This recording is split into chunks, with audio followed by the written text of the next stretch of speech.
1 kilogramm paxta og'irmi, 1 kilogramm toshmi? 1 kilogramm tosh og'ir. Havoda o'lchanganda ikkalasi teng. Ikkalasi ham teng. Tosh og'irroq. 1 kilogramm paxta og'irroq. Havoda o'lchanganda ikkalasi ham teng. Xo'p, odatda bu savolga ko'pchilik ikkalasi teng deb javob beradi. Odatda birinchi sinfga o'quvchilar kirayotganda beriladigan oddiy savolga o'xshab tuyuladi.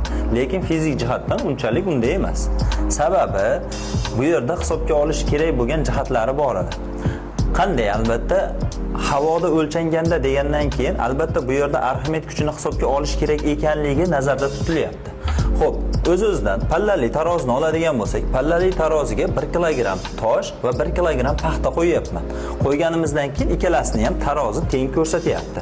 Havoda o'lchanayotgani uchun bilamiz, suyuqlik va gazlarda jismlarga ta'sir qiluvchi kuch bu Arximed kuchi deb ataladi. Arximed kuchi albatta pastga qarab yo'nalgan og'irlik kuchi bor ikkalasida ham va yuqoriga qarab yo'nalgan Arximed kuchi bor.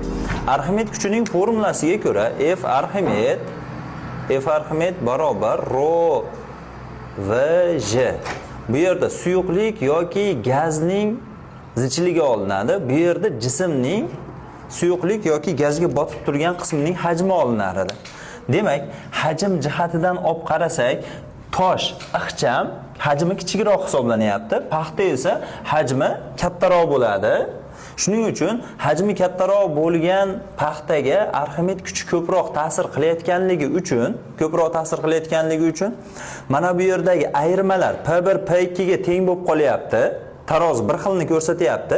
Agar mana shu jarayondan havoni so'rib olsak xonadan, havo qolmadi deylik. Havo qolmasa mana bu Arximed kuchlari o'chiriladi. Misol uchun bunga 5 newton yuqoriga qarab yo'nalgan kuch ko'tarayotgan bo'lsa, buni 15 newton ko'tarayotgan edi. Mana 5 bilan 15 ni olib qolsak, asl pastga qarab yo'nalgan kuch mana bu 10 newton ko'proq deb bo'lib qoladi. Va xuddi shu jarayonni vakuumda qiladigan bo'lsak, havoni so'rib olsak, Arximed kuchi yo'q bo'lib qoladigan bo'lsa, paxta og'irroq bo'lib qolar edi. Demak, to'g'ri javobimiz paxta og'irroq ekan.